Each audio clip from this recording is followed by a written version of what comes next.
दोस्तों, कुछ जगहें ऐसी होती हैं जिन्हें कभी छूना नहीं चाहिए।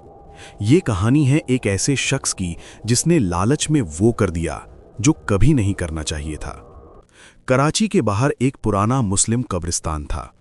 लोग कहते थे कि वहां 300 साल से एक खतरनाक इफरीत जिन्न सोया हुआ है। उसका नाम था अजमन तलाशी।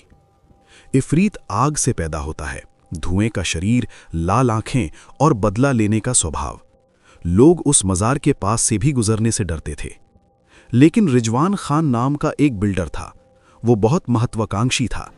उसने वो पूरा 50 एकड़ का कब्रिस्तान खरीद लिया और फैसला किया कि वहां एक भव्य शॉपिंग मॉल और लग्जरी अपार्टमेंट बनाएगा। करोड़ों का मुनाफा होने वाला था। जब मजदूरों ने काम शुरू किया तो बुजुर्गों ने चेतावनी दी, रिजवान भाई, वो मज़ार मत तोड़ना, इफरीत जग जाएगा, वो बदला लेगा, सारी नस्ल तबाह कर देगा। रिजवान हंसा और बोला, जिन भूत सब बकवास है, बुलडोजर चला दो, साफ कर दो पूरी जगह। जिस दिन पुरानी मज़ार को तोड़ा गया, उस दिन हवा अचानक रुक गई, जैसे पूरी कुदरत सांस रोककर देख रही हो।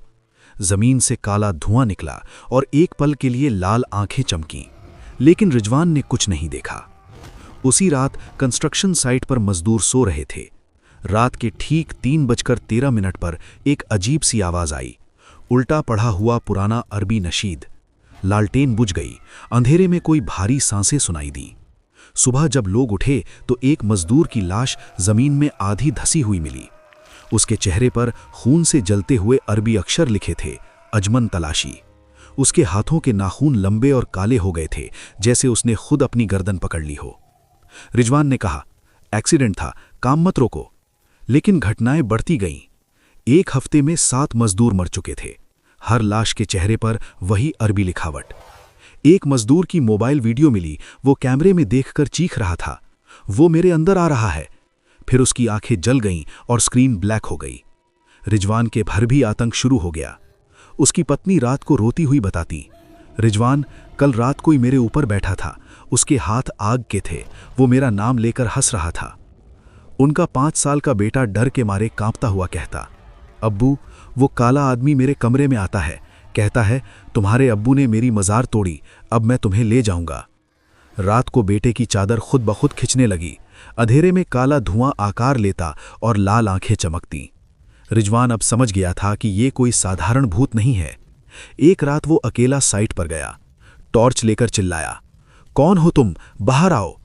तभी तेज हवा चली, आग की लपटों की आवाज आई। सामने एक विशाल काला धुआं खड़ा हो गया। उसका शरीर धुएं का था, लेकिन अंदर आग की नसें जल रही थीं।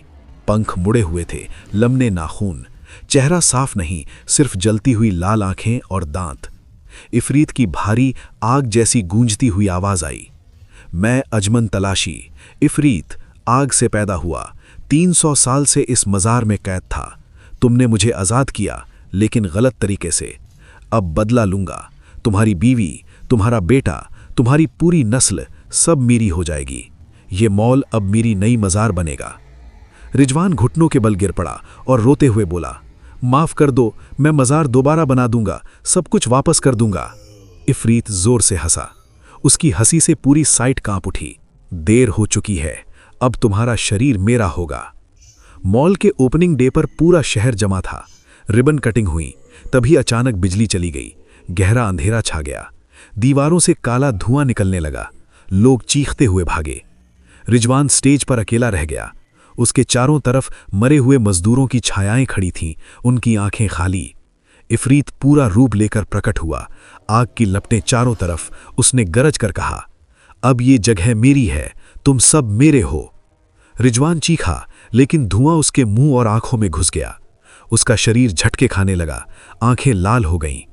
सुबह जब लोग पहुंचे तो रिजवान को पुरानी मज़ार वाली जगह पर पाया गया। वो जिंदा था, लेकिन पूरी तरह बदल चुका था। उसका चेहरा अब इफरीत जैसा लग रहा था। आंखें आग की तरह जल रही थीं। चेहरे पर अरबी में अजमन तलाशी लिखा हुआ था। वो मुस्कुराते हुए धीरे धीरे बोल रहा था, कल आओ मॉल खोलने के लिए, मैं इंतजार कर रहा हूं, तुम भी आओगे ना।